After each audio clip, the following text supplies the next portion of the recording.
All right. Welcome to John's Dungeon Corner. Here we are at the Collective in beautiful sunny Florida, in Altamont Springs, Florida, where it is a wonderful 76 degrees and sunny with a slight breeze. Woo! Slight breeze. No, just kidding. Anyway, yes. So here we are. Today, we got some cool stuff to talk about today. Some varied stuff to talk about today. Of course, we got our question that we're going to talk about. A couple things. Hi, look at Sarah from St. Thomas. Woo! You go, girl. How you doing? All right. Let's see. What is today's prize going to be? Sarah from St. Thomas, for our game, you get a pearl worth 100 gold pieces. That's important. It's part of a spell. That's very important. Identifying magical items. That's right. So you have a 100 gold piece pearl. How's that? Haha, you can bargain with that. All right. So let's see. We're missing some folks, huh? That's all right. So today, a couple things. Yeah. So today, a couple things. Let's see. Let's talk about dice, because we love dice. All right. So, of course, we have all kinds of dice here at the Collective. From little dice, to big dice. But we have gotten something really cool in. Brendan brought it in. John, what's up? How you doing? They've got mini dice. Look at this. Mini dice. Oh, of course, those are purple. Yeah. And here goes some really cool multicolored ones. You got to come in. William, what's up? Good to see you. We're talking about dice because, dice are everything. We love dice. Look at these guys. These are by Chessex, by the way. They made mini dice, and they're actually not mini. You can actually read the numbers. So I ain't even got my glasses on. I can see the numbers. So that's great. I like it. In fact, I'm probably going to have to get a small set because, it's dice. Jason, what's happening? Yes, Jason, I said dice. They got little dice, mini dice in sets. Now, of course, along with that, not to be outdone, of course, Foam Brain has been having these neat little sets. These are mystery dice. And you can get them.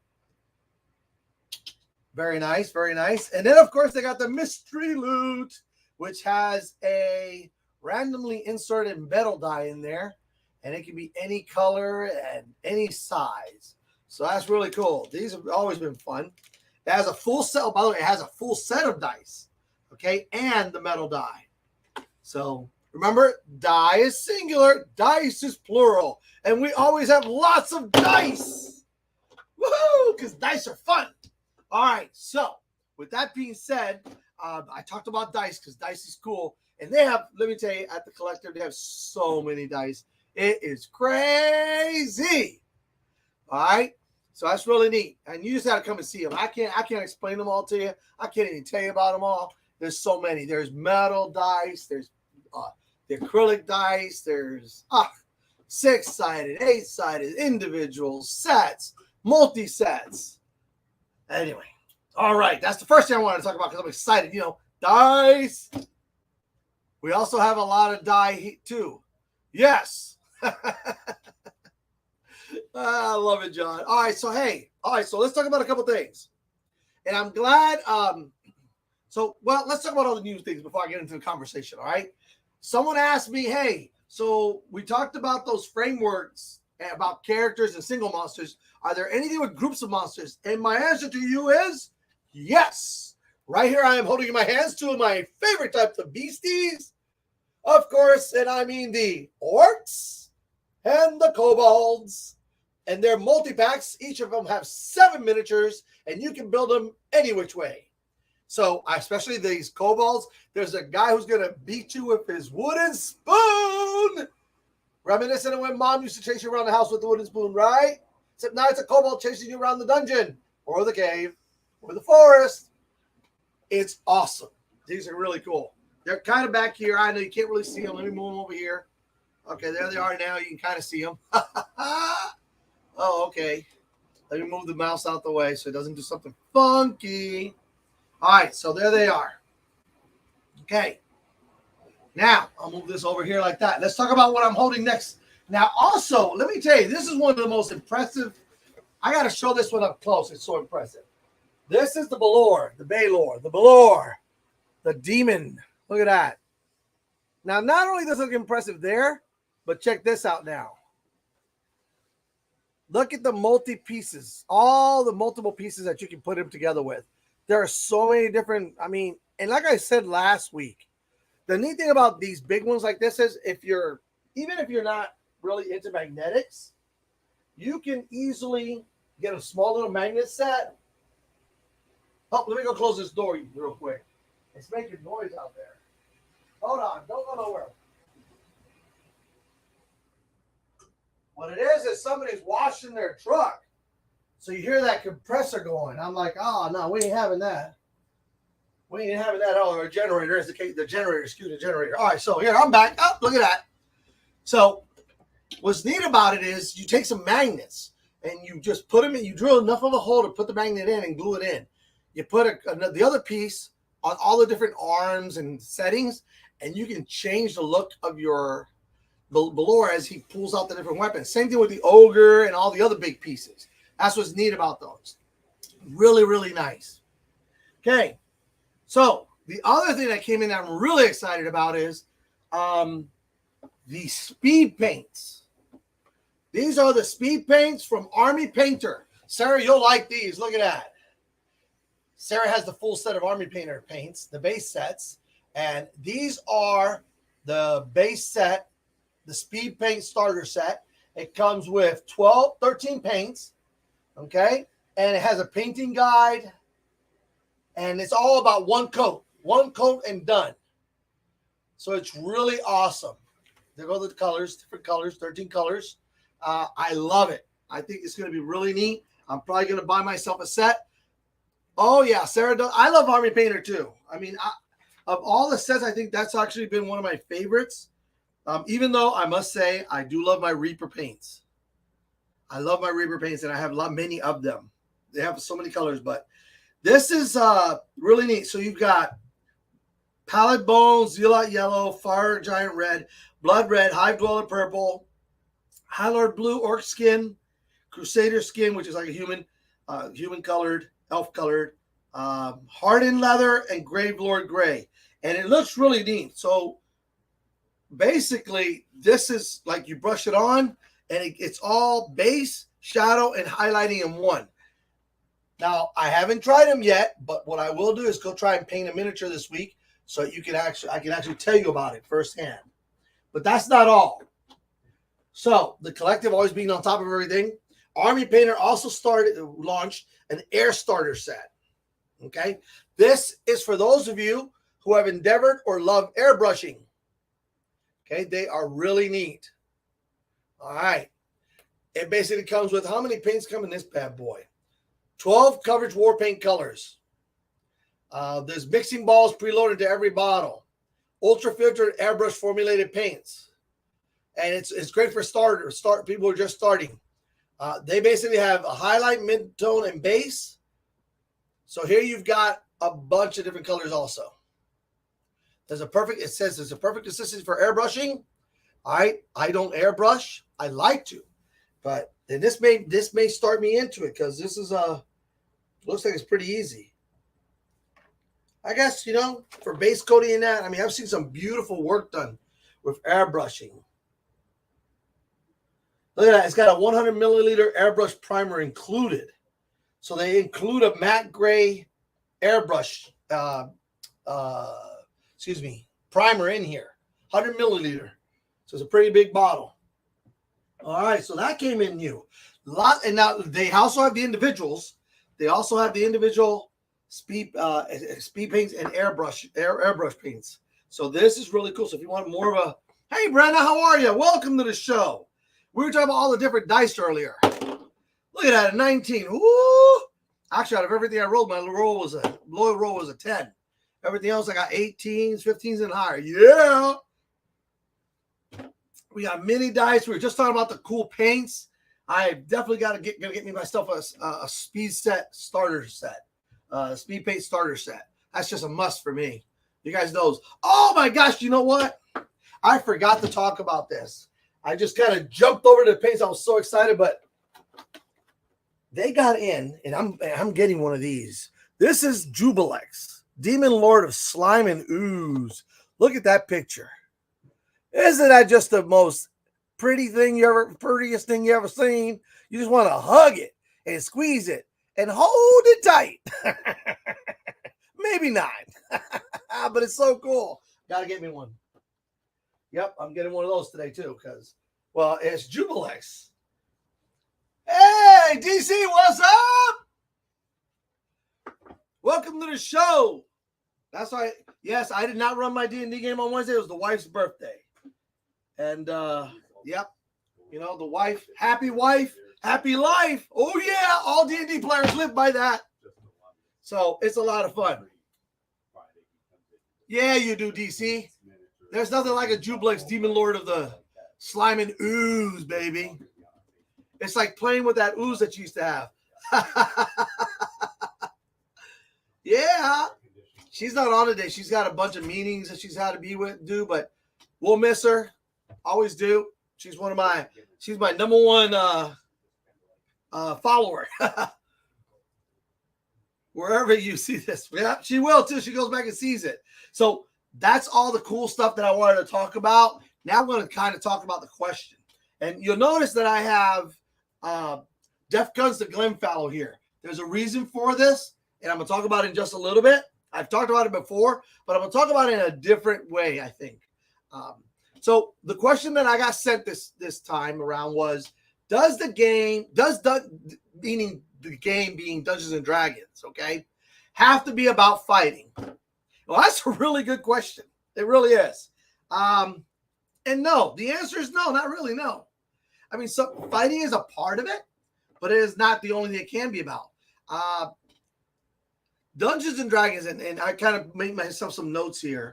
It's kind of about fantasy stories. You can take, and I've talked about this because people talk about settings and role playing that. It's about fantasy settings and stories. So, you know, something like,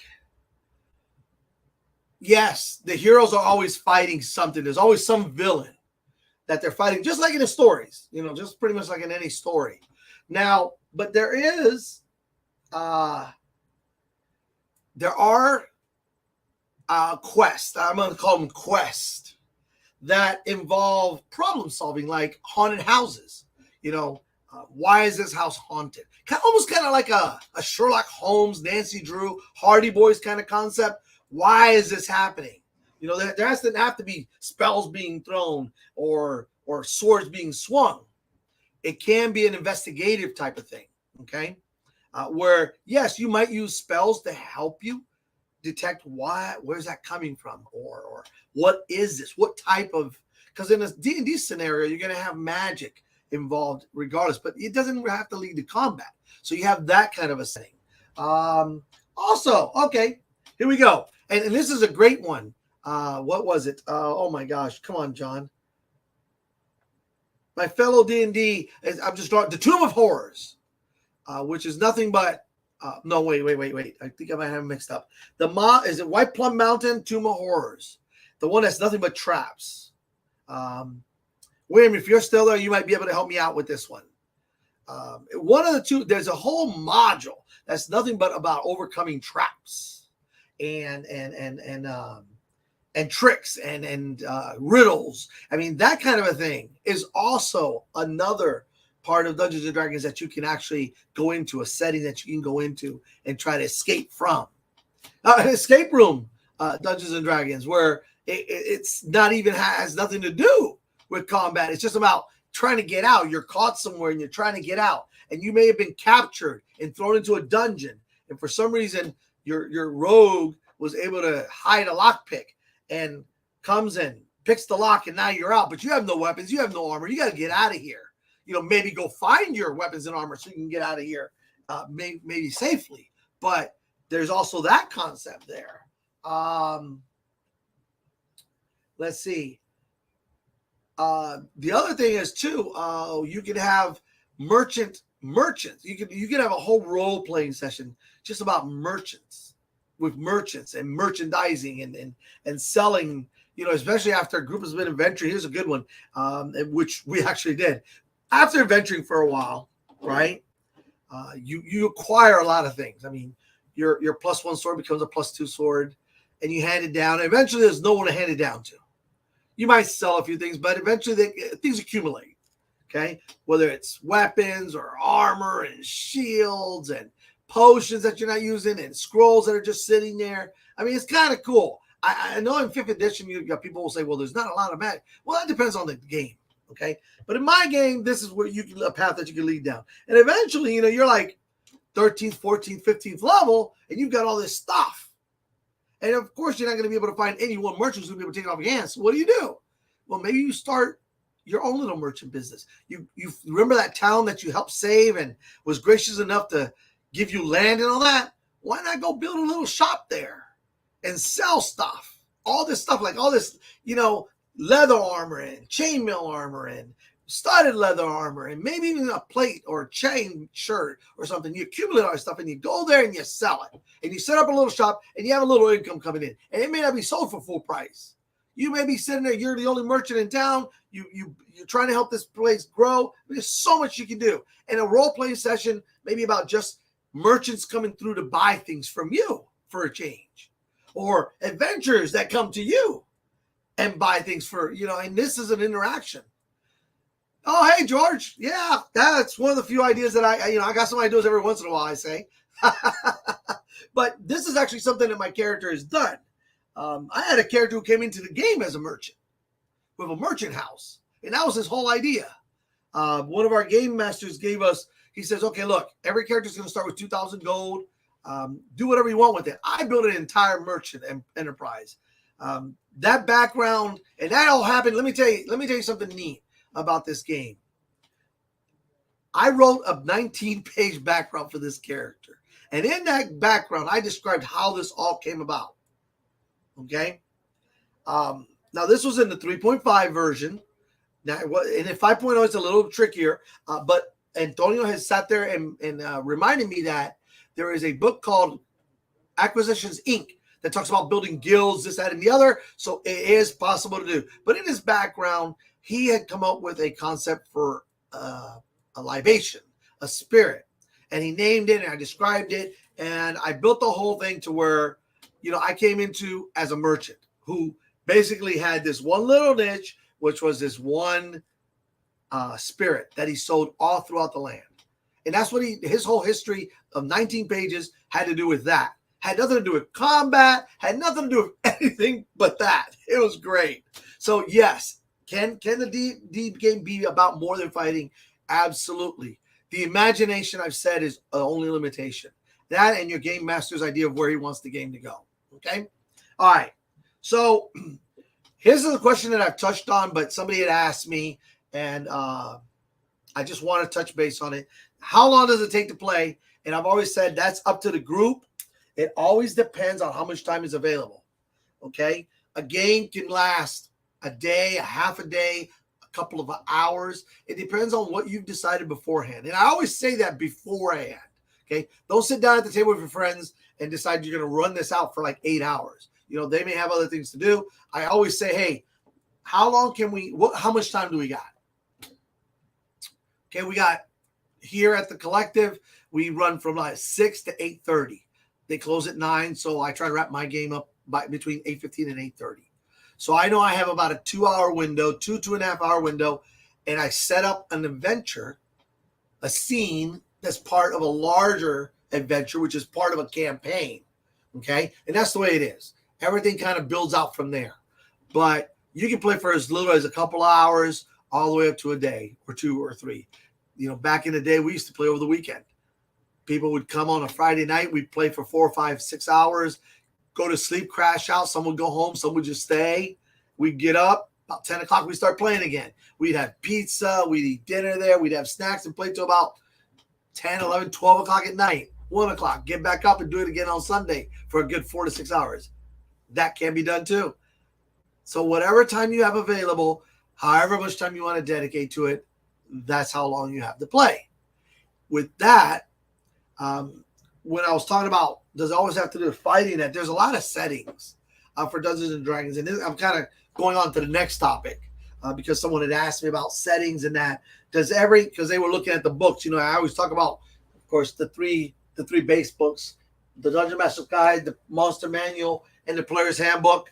Those are like the game. That's what helps you run the game. Kind of sets up the whole the guidelines. I'm gonna stop calling them rules. In fact, I'm gonna call them guidelines. And the reason why is, honestly, you can use stuff in there. You can not use stuff. You don't have to use everything in there. Every book has more stuff that you can add, more information that you can add to the base books, more monsters, more races, more classes, more subclasses, more traps, more ideas, more adventuring. That's great. Use whatever you can. You don't have to use it all. But here's something neat. I talked about the different world settings and the campaign settings and the adventures, and everybody says, well, are the only ones made, the only campaign settings by Dungeons & Dragons, they're the only ones that are usable? And my answer to you is no. Or the answer to your question is no. Okay? This that I'm holding in my hand, and the reason I'm using this one is because I own it, I read it, and I think it's amazing. And not for nothing, but it's by William Samuel Quinton. Okay, here it is. Death Comes to Glen, Fallow. It's part of a series. And in it, I'm not going to give away any information. I've shown this before, but there's a beautiful little map of the area. Okay, it's nice and sturdy. Okay. And in it, of course, it breaks it down by area. And here's what I like. Okay, so you come out to the front. I don't want to give away any information, but here's something neat. Chapter 1. It's Glen Fallow's Rest. There's Faye, Dawn Daughter, Anwa, Summer. All these characters are detailed out here for you. So the NPCs are out there already, okay? Now, this is not a D&D world. It can be added to any D&D world. It is its own world, and it's its own series, but it's a 5.0 compatible module, adventure, scenario. Call it what you like. It's beautiful. The artwork in there is beautiful. Look at that. Okay, I'm not gonna get into. It's got maps. So there goes the forest, and there goes the lake, and some rivers that are running through there. And as it goes, now here's a bigger version of the map. Okay, so this is an individually made, and look at that. I mean, it's really detailed. I like this one because of the way it was done. It takes you step by step, and it helps you understand how to progress from point A to point B to point C, point D, so on and so forth. And it's just a 5.0 adventure, and it's awesome. And it's awesome because it's by creator of 47 Furious Tales, which is my favorite comic book. Okay. And that's how this whole thing started. When this came out, I read it. I looked at it as a dungeon master. I thought it was awesome. So I got it. Now, I don't know if any of those are available here for sale. That's my copy. So I'm not going to tell you to come and get one. But you can come in and talk to Danny and the gang, and they can, of course, talk to William, and there may be some floating out about. So that's just one campaign setting. I use this one because I really like to talk about stuff that I either have or that I've been able to handle and see and read and tell you this is good. And sure, it's my opinion, but I'll tell you this: they came in and they sold out. Okay. That I will tell you. So I know that quite a few dungeon masters grabbed them, and it was an open book, so you can actually look through it and read it and see it and decide, hey, is this something I want to add to my campaign or not?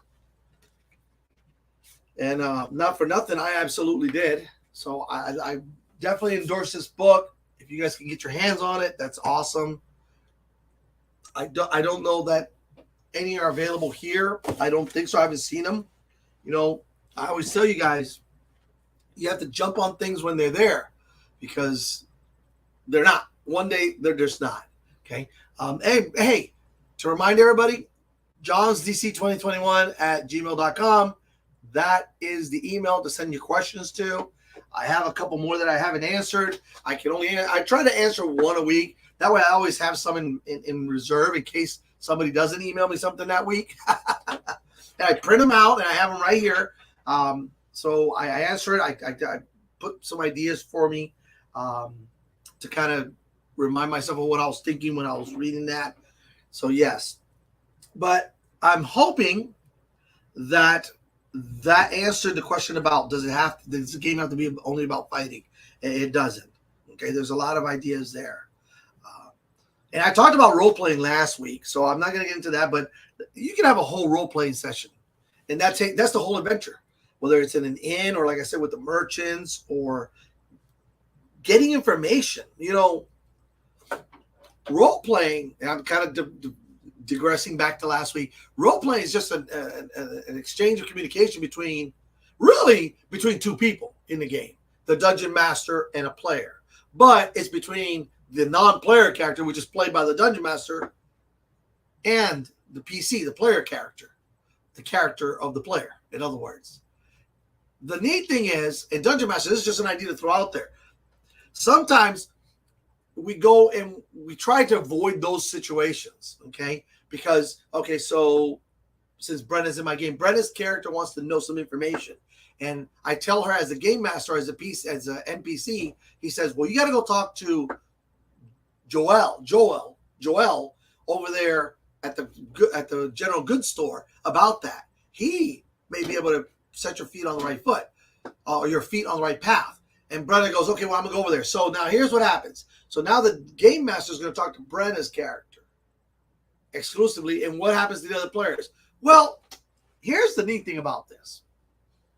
If I know that Brenna wants to do this, because I try to get an idea where the game's going the next time we come back, I may go to DC's character. DC's a part of that. Or I might go to Antonio and say, or even to Danny, and I may go, hey, guys, listen, I need somebody to play this guy. Here's some of the information he can give her. You guys play it out. So now what happens is I know what information he's going to give her because I gave it to him to do. I let him go off, and because let's say it's Antonio's character. Antonio is going to run that little scene for me, and Danny and DC's character want to go find some armor and stuff. So they're going to, or a weapon or something. So they're going to go to a blacksmith or the weaponsmith, armors, or whatever. And now I'm going to take them over here, and I'm going to keep role playing with them over here. Antonio's involved because Antonio's running that scene for Brenna. I've given Antonio the information I want him to know. Okay. And then, of course, and there we are.